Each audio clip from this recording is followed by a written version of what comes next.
Mike here, glad you could join me. And today I have two special guests. I have David Beverley, formerly NASA employee, and as most of you know, Cindy Holland, also formerly NASA employee.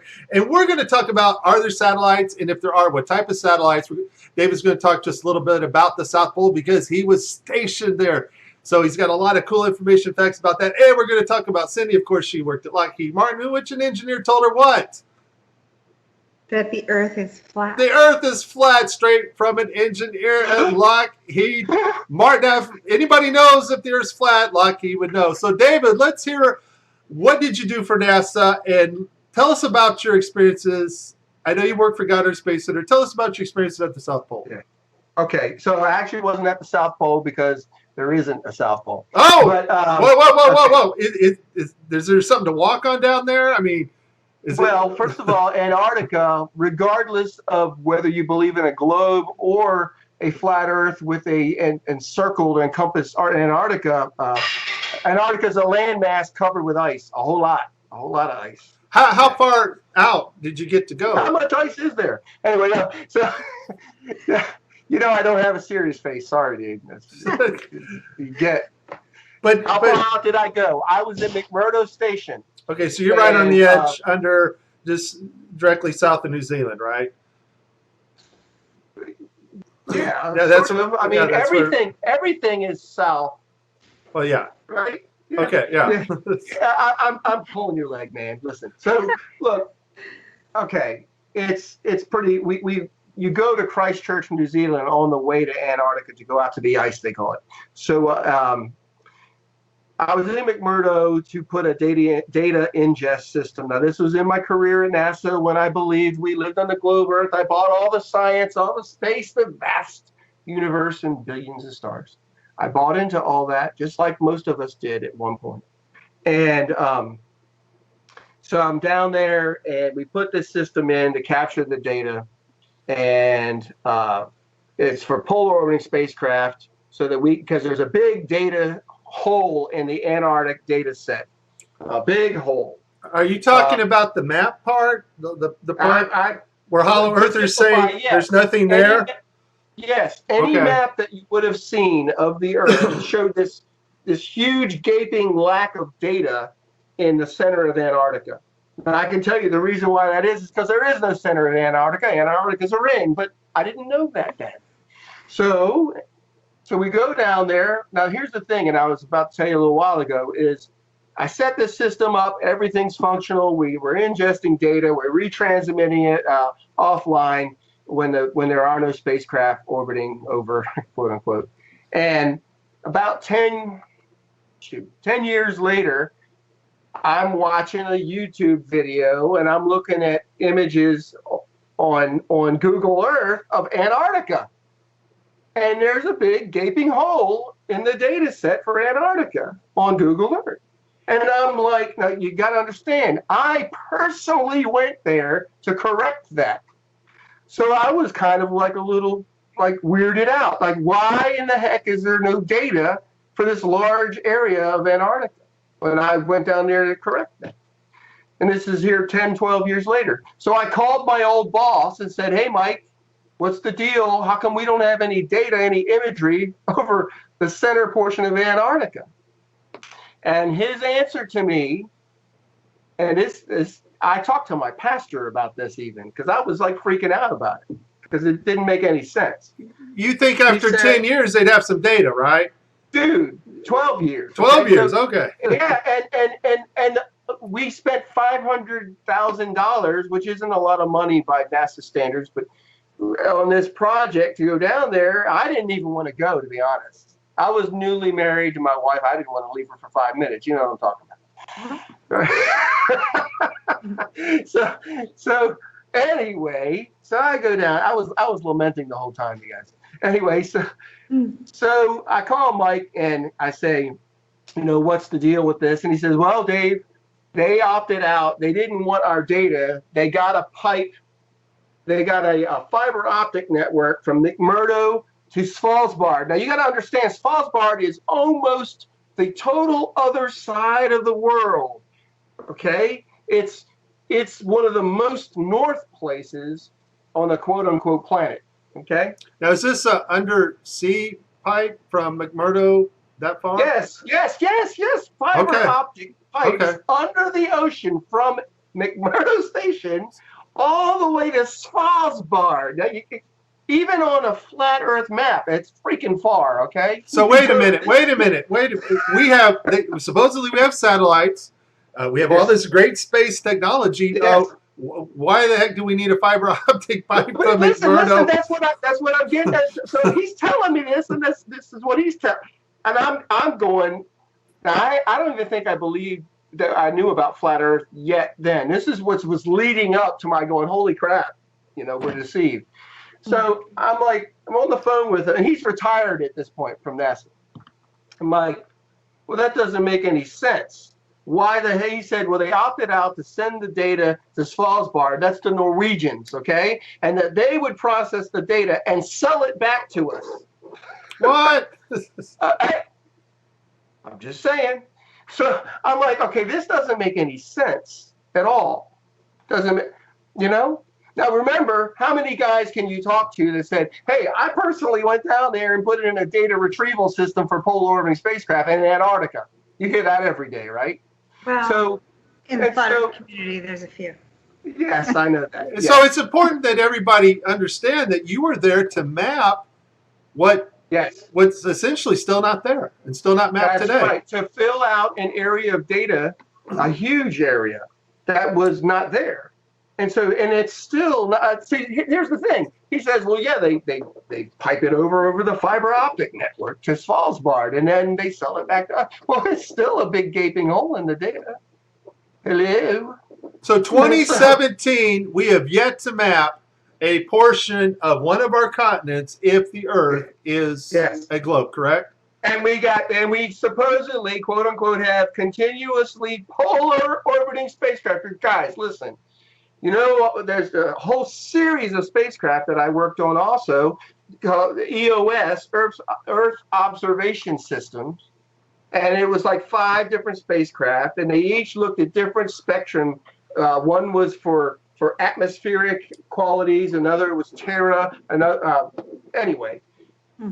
They are all polar orbiters because the whole idea is that the Earth is spinning and these daggone satellites go around and they get a different swath of the world as the Earth spins underneath it. Right, strip data. Again, I'm speaking. Huh? That's called strip data, right? Yeah, and so okay, and from a global perspective, that makes sense, right? Okay, so how come there's no data still from the southern part of Antarctica? Well, according to Rob Simmons, and he gave us Russia's, Japan's, and the U.S.'s image servers, the Titan, the MRR-8, and the Epic Discover are all pictures of models taken from ground-based cloud radar, and then they put the model together of Earth. All their image data is fake. It's not a picture of Earth from space. So we know that about those satellites because Rob Simmons, and that's the guy, in case you don't know, folks, it's Photoshop. It has to be. Well, it has to be Photoshop because there are no pictures of Earth. So we know for a fact those images are not from space. They're just images put together by a computer called MyDoll. And so now you're saying you were stationed in Antarctica. Your job was supposedly to map this missing big area. Because NASA, if they show a radar of the South Pole, you see this big gaping round circular hole there of no data of anything mapped. And so your job was to map this out. 12 years later, you come to find out that they mapped nothing. It's still the same today, right? Correct. Matter of fact, I did some research on my own work and looked it all up because they have what's called mission design reviews. Okay. And Cindy, you probably know about that, right? So I know. Yeah, we had that in our. Yeah. And so they would also look at proposals, whether a mission or a project was viable. And it's a lot of work leading up to before you're ever even able to execute any part of a project. And that's how they raise costs, and people have careers for 30 years on one spacecraft project. But anyway, I'm just saying. No. I looked it up and I could find all this work that my boss had gone and campaigned with University of Wisconsin and all these guys, and there was all these project plans and proposals regarding this, so why they were going to spend the money, why we were going to go down there and do that. You could find it. It's out there because I looked it up. I wanted to see what led up to why I went there, and basically his answer does not give an answer because it doesn't make any sense. He didn't answer the fact that there's a big gaping hole in the data still. In other words, nothing mapped. That's what we call a gaping hole in the data. There's nothing there. There's a map of Antarctica on a globe Earth. I used to have a globe in here for joke purposes. On a globe Earth, anybody that looks at it, you show Antarctica. When you look, go to Google Earth, and if you zoom in, you'll notice that the lines from data scans, they converge at the middle and they become nothing. It's just white. There's no data. It's kind of filled in, kind of like the guy who made the Earth image, right? Yeah. It's Photoshop because it has to be. All right, yeah. Awesome. Now, David, you, Cindy, and I, we were talking about actual what we would call real satellites, not ones orbiting a ball, of course, but real satellites that actually resonate probably on a frequency perfectly in our magnetic field. They have found technologies, and Cindy, you know what you've heard of the TR3, the funny triangle-shaped spacecraft they got. We have aircraft that actually can hover almost indefinitely in tune with our magnetic field. That's what I'm understanding. Cindy, you mentioned a project that you cannot talk about, of course, and we'll respect that. But they are, in most part, what are really satellites, correct? What can you tell us about this, Cindy? Well, I have not researched that particular aircraft myself, but I can tell you that the research that I've done shows us that the satellites that they claim are orbiting Earth are not orbiting Earth. There are not flying around the ball, kept in check by gravity by constantly falling and missing the curve, right? Correct. Okay.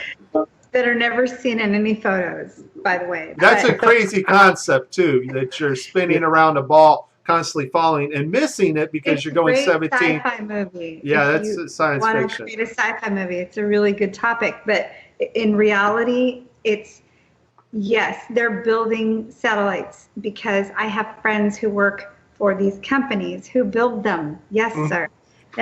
There are people who build these and work on these programs, and that's not fake.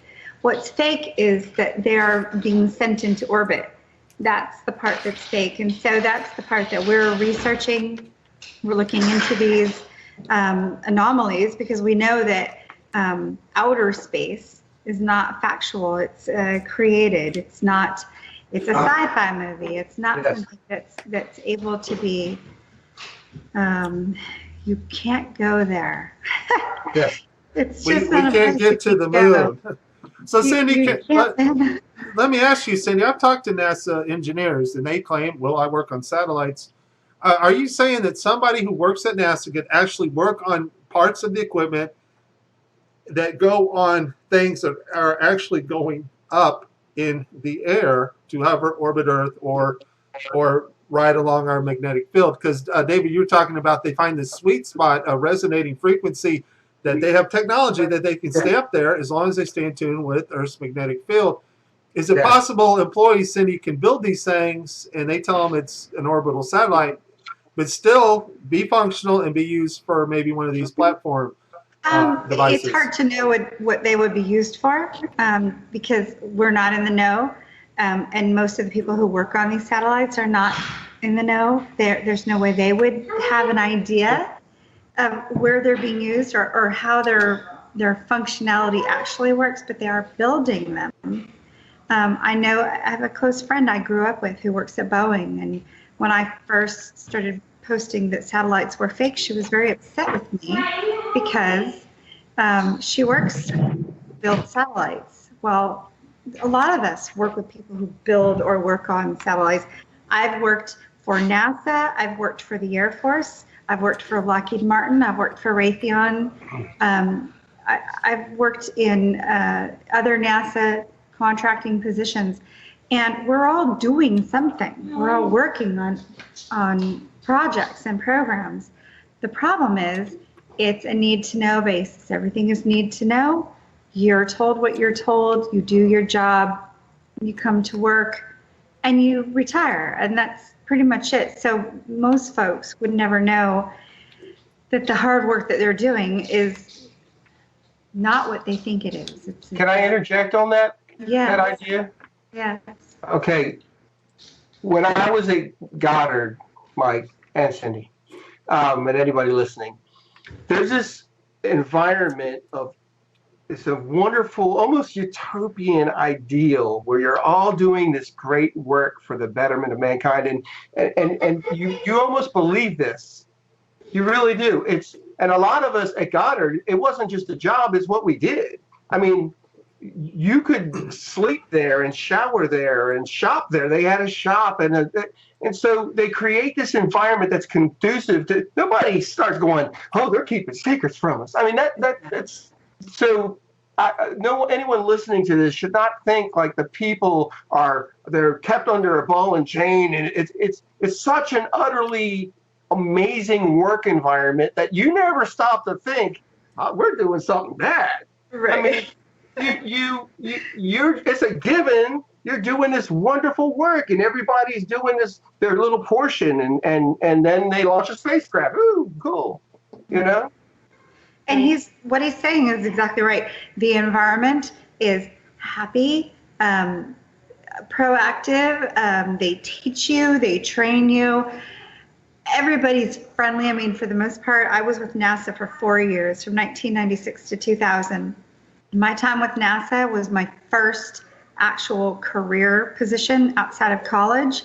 I was terrified, but I was so excited. And to meet all those people and to think back to the folks that I've worked with, amazing people. So I don't want anybody who works for these companies or works for the DoD to ever think that I'm putting down NASA employees or Air Force employees or any of them. I still have a love for them, I'm still friends with them. We're all under this blanket of unknown. None of us know the truth. That's what it is. Nobody knows unless you're in the top. I don't know. Probably. Even the top at NASA, they probably don't know. It's all obscured by fervor and excitement and ideals that most of us were taught since kindergarten. Right. Yeah. If you think about the movies that have come out and the way that it affects the mind, so sci-fi movies, rockets, there's a movie called The Knowing, and they put together a thing, what do you call it? It goes into the ground. It's the, I can't think of the title of it, but it's all the kids from 50 years prior drew pictures of what they thought. Time capsule. Thank you, time capsule. Yeah. They put in pictures of what they thought, and I thought it was funny that they drew rockets. Who would have thought 50 years prior of rockets unless it was put into our media? There's no other way you'd even think of a rocket unless media portrayed rockets as future.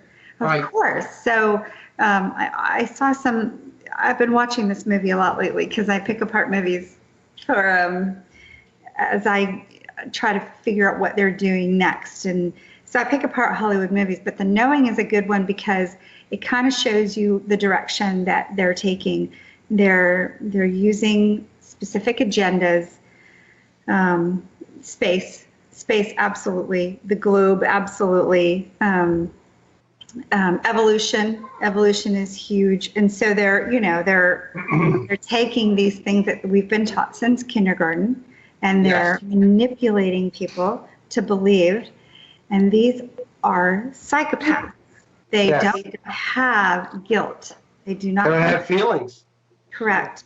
they're able to teach these things in schools and in college and all the way up to people who are PhDs.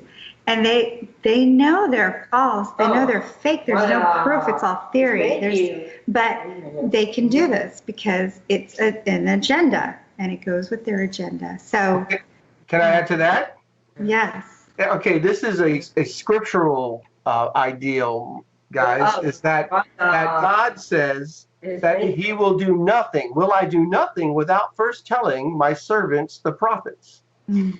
Satan or Lucifer or whatever name you want to give him, the serpent, he has these aspirations to be like the Most High. So he also has his servants, the prophets. We call them the media.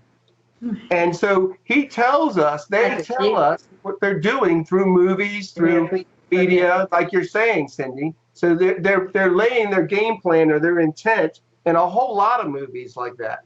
Yeah.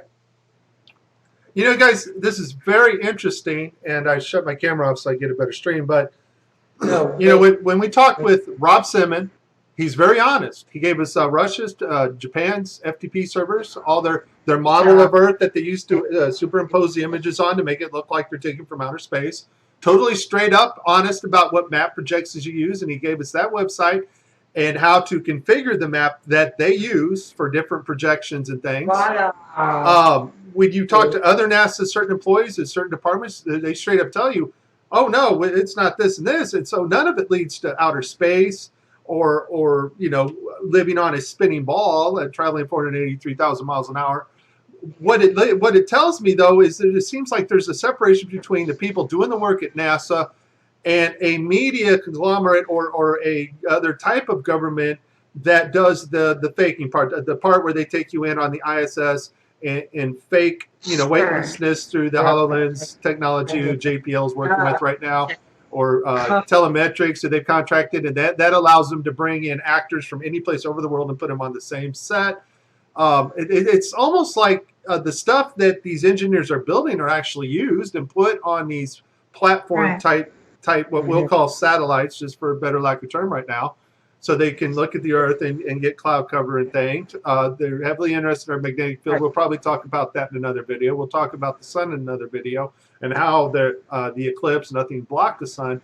But it almost seems like there's this other type of government thing going on that's sort of separate from NASA. It's like NASA has another division that we would call liars and deceivers, you know, part of NASA. And then we have the people that actually do real work and real technology for NASA. That's what it's looking like. What are you guys' thoughts on that?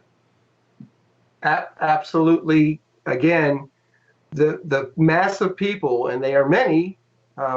There was between 17,000 and 35,000 at Goddard at any one time throughout the history of Goddard. All of those workers, like Hubble was built in our clean room at Goddard, right? It never enters their mind that what they're doing is going to be for deception. They think that it's for science, for knowledge, for the betterment of mankind, so that we could understand how we were created, right? Which the very thought of that's kind of insane, but anyway. What do you got to say to that, Cindy? Can you please repeat what you just said, David? I said that that just at Goddard alone, there's a lot of people that work for NASA in its entirety, that work who are engineers and scientists and other support personnel supporting all of that infrastructure. That at Goddard alone, there was between 17,000 and 35,000 people just working at Goddard. Okay, so when I was at Dryden, and it's not called Dryden Flight Research Center anymore, they did change the name not too long ago. I don't know what the new name is, but when I worked there from 1996 to 2000, we had to go through Y2K. And because I was an IT support person, I know exactly how many computers there were. I'm going to give you a basis. It was 2,500 computers that I had to fix prior to Y2K, which is, you know, everybody remembers Y2K. If you don't, you need to go research it. But So I can tell you, we had approximately 2,500 computers, which equates to approximately 2,500 folks. If I had to guess, based on my experience in those 4 years, as a truther now, and I became very awake in 2009 to most truths, and I became aware of flat Earth in May of 2016. So I have many years as an awake person. When I go back and I think about the photographers who were in the office next to me, who came out of the building and said they couldn't believe people believed in the fake moon landings. That was in 1997, 98. I don't remember the exact date. I just remember it happening. So wait. NASA employees that are in the know are going, I can't believe these people bought into that moon landing crap. Oh, guys. This is what I overheard, yes. No. You just reminded me of something I mentioned the other day to somebody who was like, oh, a pastor friend of mine. At Goddard, we had a digitization project in the education office. A guy named Dr. Bob Gabrice was the head of education at NASA Goddard. I did a lot of education outreach, but I was also technologically adept, so they would include me in these extra projects. We were going to digitize all the lunar lander and all of the Apollo mission stuff they had in archive, and it was missing. It was gone. Oh, boy. Okay. and I remember, but here's the thing. Then I still believed all the other garbage. So I was like, well, it didn't make any sense. You know, like, how would you lose? I guess the most historic moment in all of mankind. Why would you lose that? You lost all the telemetry data to the most important event ever, right? Yes, they got like freaking 10 sound bites from the lunar mission, you know. I'll tell you, I was the retrospect administrator. Retrospect is a system that we used to back up computers for the whole facility. So this is dating myself, obviously, because retrospect is, I think it's outdated. I don't think anybody uses it now. But if you look in history, you will see that retrospect was the technology, the app, basically. We didn't have Windows. This was a long time ago, so it was different. But we used a system called retrospect to back up computer systems. Now, if I'm understanding my role right as the backup administrator for Dryden Flight Research Center, everything was backed up every night based on my job, what I did. I backed up computers, and it was a system. It did it automatically. Now, wait, Cindy. Are you backing up like super important data like the moon data, or was the moon data not as important? And everything that was on they're personal freaking MP3s. So we can lose the moon data, but we're backing up everybody that swiped their key card for the last 20 months, right? Yes. Okay, I got just as long as I understand NASA's priorities. Gotcha. Yes. So we're backing up the work that they do each day to make sure that they're not. Family pictures. What's that? Family pictures.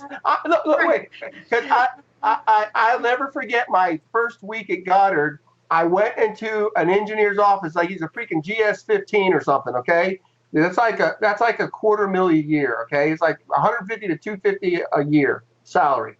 I go into his office. One of his hard drives had crashed. I'm not making this up, guys. And I get called on a tech support call. I pull his drive and I run this data retrieval tool. And it's all organized pornography. It's all porn with categorized folders. That's terrible. But my point is that all that stuff is all saved. Right. Well, you got to back up the porn. Can't lose that, right? But we lost the moon data. Data. Yeah. There's a lot of, and this is off topic a little bit, but there's a lot of cancer at Edwards Air Force Base where Dryden Flight Research Center is located. I don't think that's accidental. I don't believe that that's accidental. I believe that there's a reason why they allow so many, I don't know what it is. It's not just chemicals. There's so many things going on at the base, at Edwards Air Force Base, that environmentally are harmful to humans. I I don't think that's accidental. I think that the smart people that they hire, they don't want them to remain smart, and they maybe don't even want them to stay in the know. We had an SR-71 pilot who, I think it was 2007, somewhere in there. Anyway, she was an SR-71 pilot, Marta Bonmeyer. She was flying SR-71s for her career, and she died in a small airplane accident in the mid-2000s. So you understand, I have a lot of questions about these so-called weird, strange deaths that happen, whether it's cancer, whether it's an airplane crash, whatever it is. I have a lot of questions. Marta Bonmeyer crashing a plane and dying after flying the SR-71? It's odd. Well, she's not the only one though, Cindy.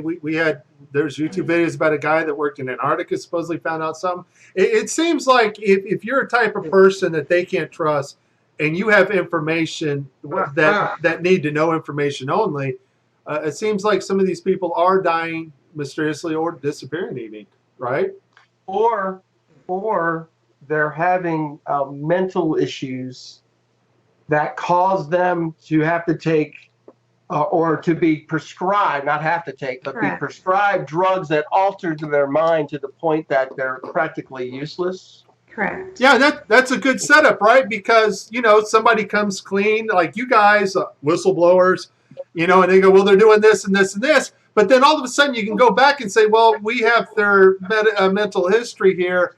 Yes. And they're not nuts. They're nuts. Yeah, they're nuts, and they're not really saying the right things. We are taking care of them. We have them on medication, but they're just saying wrong things, and so we can discredit that way also. Yes.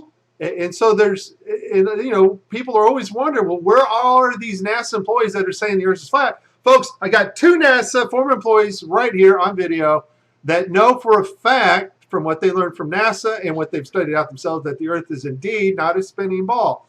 Amen? Amen. And I know, Cindy, I know that you got family to tend to right now, and I would like to make some more videos with you guys because, David, we still got to talk about planes flying along a magnetic field of some type, because we know everything's based on electromagnetics. We know that. We know from the eclipse that the sun and moon are just projection lights, and I'd like to hear you guys' theory about that. Cindy and I got some photos to show, so the next video I'll bring those photos. Cindy and I do not agree on everything, and that's great because we need that. We need not to be on the same page and beat the same drum. What we need is to research the information and bring forth ideas and share with one another. And most importantly, as flat earthers, folks, we need to get along. I can't stress that enough. There are no shills and gatekeepers in the flat earth community. There is no such thing as that. Nobody has the key to the whole thing, and they're just hiding it from us, okay? It's right. not even possible. And, and I get so mad. Yeah, I don't share the views of maybe Jaron or Bob or even Cindy. I don't share all her views, but I can tell you she is not a NASA gatekeeper, and I can tell you she's not a shill. She is very genuine. She is serious, and most importantly, she loves the Lord Jesus, and so does you and myself, David. Amen. And I'm so glad that you guys had a chance to watch this video with us. Are we I think we could even do a series, Mike. You want to do a series, David? Thinking about all the subjects that we've discussed today, just on our own, aside from the recording. Honestly, if your listeners are interested, I'm open to doing a series and doing different subjects on each one. Yes. Well, David's already got a YouTube channel, and you're gonna have a YouTube channel, Cindy. So I want to call it Cindy Guns. Cindy Guns. We'll just whatever, but it's just something cool, something dangerous sounding, Well, hey, Mike. I would love to be involved in a series, but I'm really shy and I don't like to talk a whole lot. That's a bunch of caca, David. I'm pretty sure you're lying like NASA right now. Yeah. Yeah, well, no, because David, you had some good points about planes. I'd like to talk maybe about planes like the TR-3, which Cindy didn't know about, but I got pictures of one. And we do have things up there, and we do have things up there taking pictures, but that does not take away the fact that 99% of all of our communication has to be done through undersea cables, simply because there are no satellites above us. There's no such thing as our 24 GPS satellites hovering above us either. Anyways, all right, guys, we can do it. We can talk about a series. This is Mike, David, and Cindy Holland. And we, all three of us, are glad that you watched. Bye-bye. Thanks, guys. God bless.